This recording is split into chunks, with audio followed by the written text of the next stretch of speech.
Évangéliste Franck Cana, est-il normal qu'un homme de Dieu ou un chrétien né de nouveau puisse avoir peur du diable, des démons, des sorciers, des francs-maçons ou des satanistes? Non, il n'est pas permis, il n'est pas aisé, il n'est pas toléré qu'un enfant de Dieu, du moins s'il est né de nouveau, puisse encore avoir peur de ceux qui sont habités par un mauvais esprit. Ça donne quelle image? Il y a les ténèbres d'un côté et nous qui sommes porteurs de la lumière.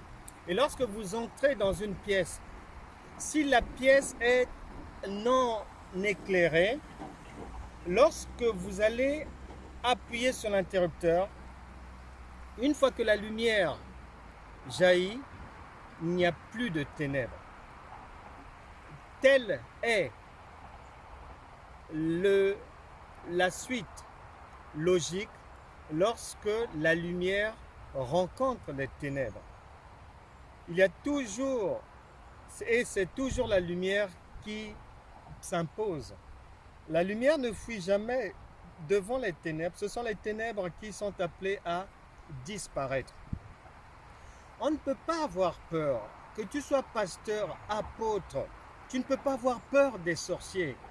Que tu sois docteur, chrétien, lambda, tu ne peux pas avoir peur des démons, des francs-maçons, des satanistes, des occultistes. Non, parce que nous avons Christ avec nous. Christ est la lumière du monde.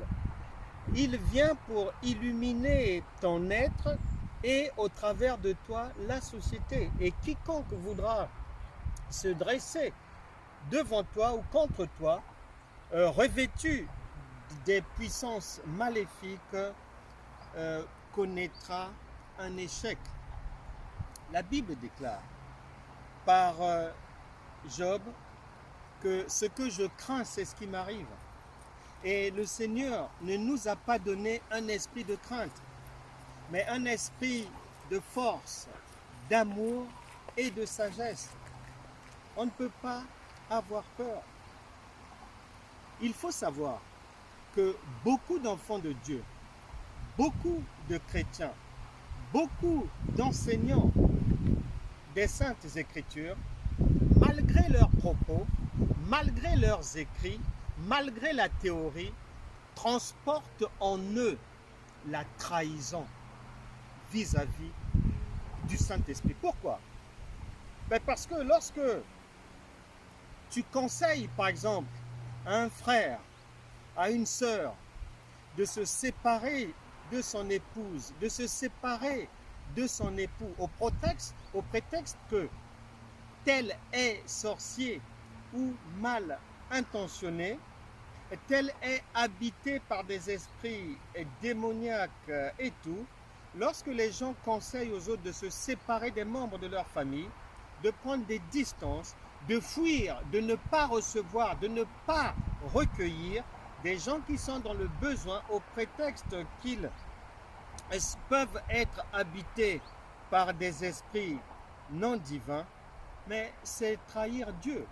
Puisque ta bouche dit que tu as un Dieu tout-puissant. Le tout-puissant est le lion de la tribu de Juda.